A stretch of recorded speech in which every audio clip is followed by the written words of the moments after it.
Whether you've been operating for a while or you're just getting started, I guarantee there is more profit you can squeeze out of your Airbnb. And maybe you're watching this video because you're actually disappointed with the returns that you're getting from your property, or maybe you're flying and you just want to maximize and squeeze every little pound out of that property. Well, then this is the video for you. And heads up, I'm going to show you some of my real numbers to demonstrate some of these points. I know we all love a little peek behind the curtain, so keep watching. Now we're going to start with some basic but massive needle moving exercises before we move on to some of the higher level advanced stuff. Now this first one is not sexy, it's not groundbreaking, but I know that there's so many people out there who need to hear it, particularly if you're not happy with the returns you're getting. And it's by not having a property that's just desirable enough to get booked. If you have a property that's not getting the bookings or the nightly rates that you expected when you were doing your research at the start, or that you saw from other people, or just that you thought you should be getting, the chances are it's because the market is in a way rejecting it. But guests are looking at your property in the search results and they're just deciding not to book it, and they're booking somewhere else instead.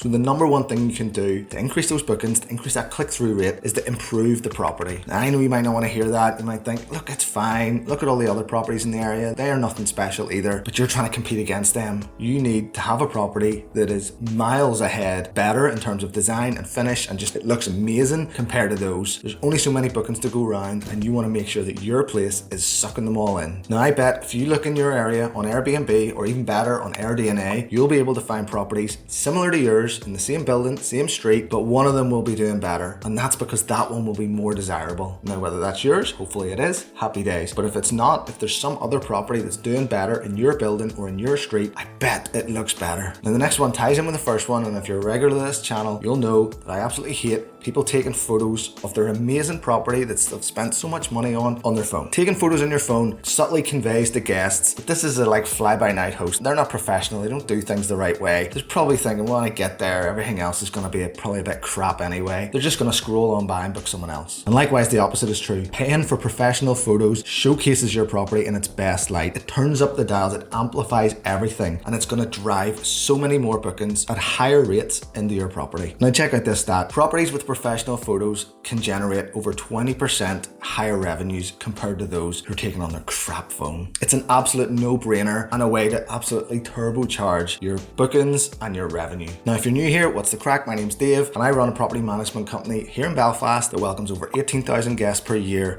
doing over £4 million in bookings. Now for these next couple, I'm going to show you some of my real numbers from my company, and all I ask in return is a thumbs up and a subscribe. And the next reason your property might not be making the money that it can is that you're maybe too reliant on Airbnb and you're not utilizing and maximizing all the other OTAs that exist. So here's a screenshot of my portfolio from the last quarter showing where all of our bookings came from. Now you can see from that we only got 6% of our bookings from Airbnb. So 94% of all of our bookings for that entire quarter came from other platforms than Airbnb. If you're only on Airbnb, you're missing out on all of this. Now the question remains, if I had just been on Airbnb, would those dates have been booked on Airbnb, or would they have just sat empty? Who knows?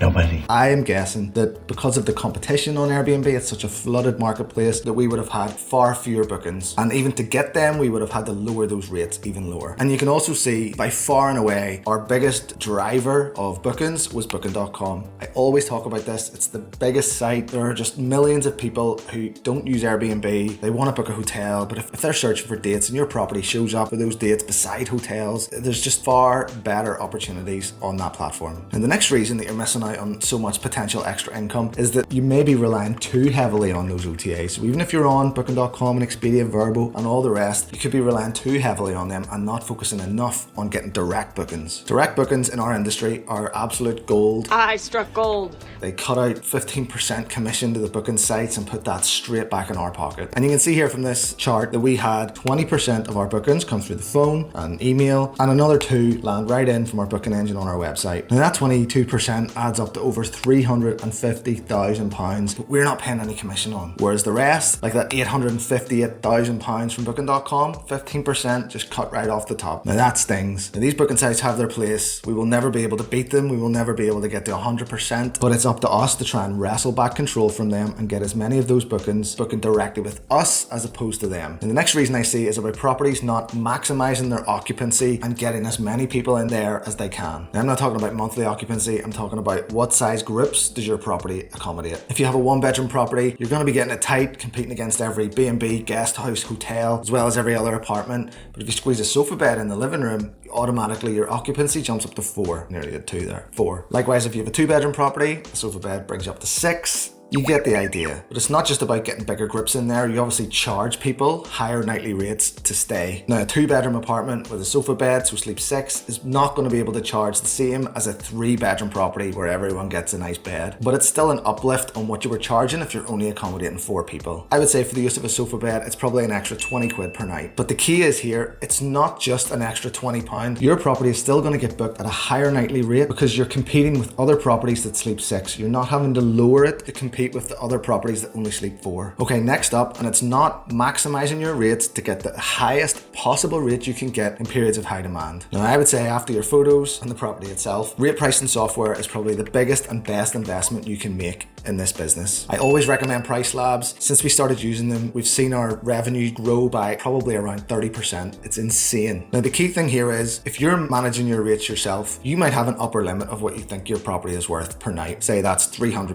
or £400.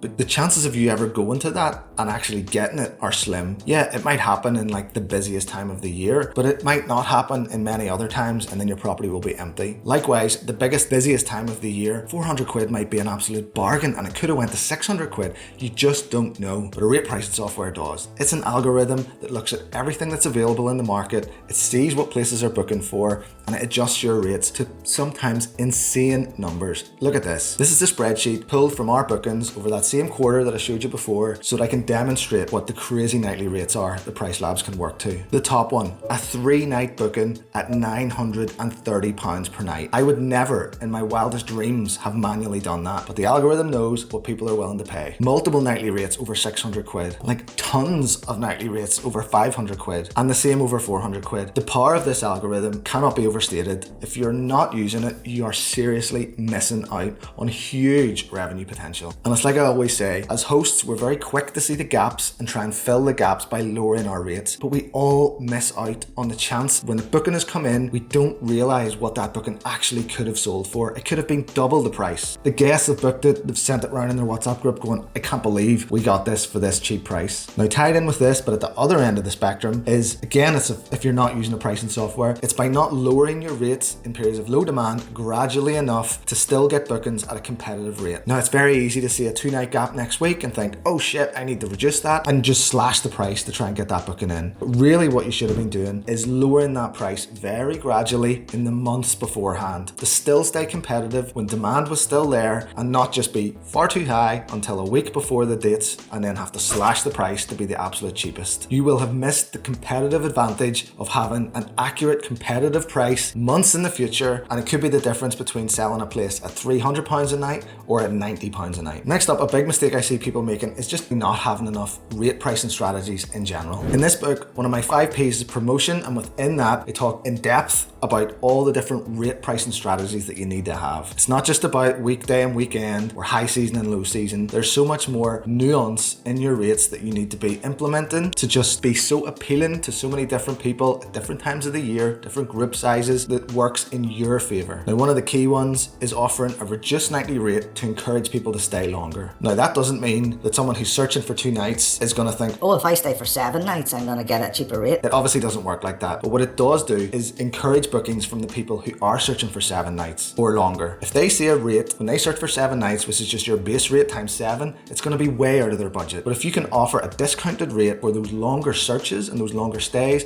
while at the same time keeping your base rate for 2 or 3 nights high, that incentivizes those people who are wanting to stay for longer to book your place. The next reason so many people are not making the money that they deserve is by taking very short stays. I'm talking 1-night stays. Now, yes, you can charge crazy high prices for those 1 nights, but the changeover costs from multiple 1-night stays all rack up. 7 1-night stays means 7 changeovers, 7 cleans, 7 sets of guests to deal with, and basically 7 times the work. Whereas if you could secure 1 7-night stay, that's 1 changeover, 1 cleaner, 1 set of guests to deal with, and maybe you've offered a 10 or a 15% discount on that. Now, 7 night stays are hard to come by, but at the very least have a minimum of 2. Now I know some of you watching this have properties in areas that are specifically really only going to take 1 night stays, like properties near airports, and that's fine, but for the vast majority of us, taking longer stays is going to increase our profitability, even if we lower the nightly rate. Next up is additional cleaning charges that you're having to pay because you don't have strong vetting procedures and you let in the wrong type of guests. Not all short stays come with bad guests, but most bad guests come for a short stay. I'm talking birthday parties, stag parties, hen do's. These things are nuts. They damage your property. They result in like double or triple the cleaning time. They can break stuff. You have to pay. All of this stuff is just not worth the additional income. And the reason they get in is because people have either poor house rules, no house rules, or a weak vetting procedure. Protection is one of my 5 P's of my fundamentals of short-term rentals, and it's so important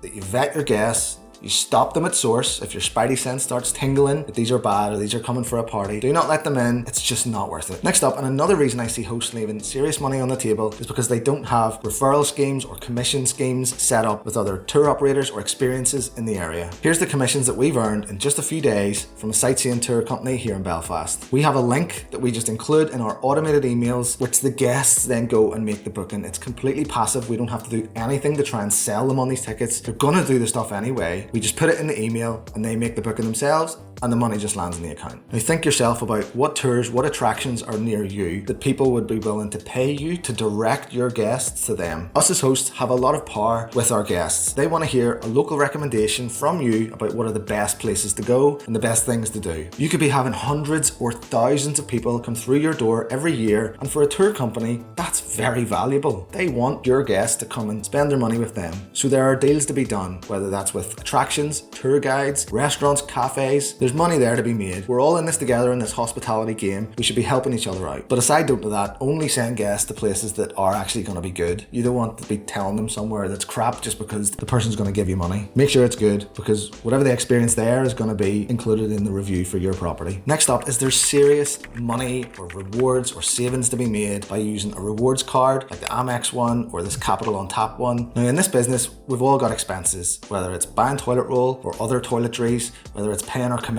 new linen, buying the new bed once the guests have broke it again. Whatever it is, we're constantly buying stuff in this business. And by using a rewards card like one of those, you're going to get points back or money back just for using it. And I started using those in the last few years. I've racked up thousands of Avios points to travel wherever. I've got probably thousands of pounds back just from those expenses. It's literally free money. I deserve free money! And if you want to check them out, there is a link below. It is a referral link. You're going to get, if it's the Amex one, I don't know, 40,000 points. I will too, lol. And the same with the Capital on Tap. If you sign up for that, you get 75 quid. So do I. Maybe I'll send you half of that myself. I promise it's worth it. Who knows? It is worth it. The next reason you're not making as much as you could is by just relying on your standard business bank account. Most business bank accounts deliver interest rate of 0.00%. Absolutely useless, but it doesn't have to be like that. There are other business bank accounts that you can siphon money into, hold it in there, let it accrue interest, and then take it back out when you need it. And in the UK, a website called Moneyfacts Compare shows you all the business bank account rates that are available. Currently, the best one is over 4.3%, which isn't going to set the world on fire, but if you've got money sitting in the bank, it's much better to be sitting there earning interest. And like with all these things, this is about just trying to be clever and think about ways where you can just get these marginal gains. You can use what you've got and what you have to your advantage. Next up, I think there's huge amounts of money left on the table by not upselling to guests when they're in-house. And actually, it's not even when they're in-house. So if you live in a destination like Belfast where people come on a tour of Ireland and they go around and they stop in different cities and towns for different lengths of time, they have a fluid, flexible itinerary. Well, if we have a gap the day before the guests are due to arrive and it's an orphan gap, no one's going to book it, we don't want a one-night stay, we can reach out to those guests and say, look, I see you're booked to come on Tuesday. If you come on Monday, we've got a space, we'll give it to you for an extra 60 or 70 quid. And they might think, yeah, actually that actually would be good. There was a few extra things we wanted to do in Belfast, so they might come. And that 60 or 70 quid, it's coming direct to us. There's no commission on that. It's in the bank. And likewise, at the end of the stay, you could say, look, we've got an extra gap. If you want to stay another night, 60 or 70 quid or more, who knows, whatever it is for you. And I know lots of you live and have your properties in areas like this where people are doing tours. I spoke to someone yesterday who has a property in New Zealand. I have been to New Zealand. I did a tour at a very flexible itinerary. So to get massively reduced rate on a night that's gonna sit empty anyway can be a real draw for guests. And you can also upsell things like early check-ins. If you have to go and push your cleaners, rearrange them, you can charge a bit extra to get in early. Likewise, if guests want to stay late, you can charge a late checkout fee. You can arrange to do a shop for them to have food in the fridge when they arrive. You can do an airport pickup. There's so many ways that you can increase the revenue from guests who have already made a booking. Now, the next video you need to watch, touched on it earlier, is this one. It's the Airbnb strategies that you need to implement to just get the most out of your property. I hope you've enjoyed it. If you have, hit subscribe, and I'll see you in the next one.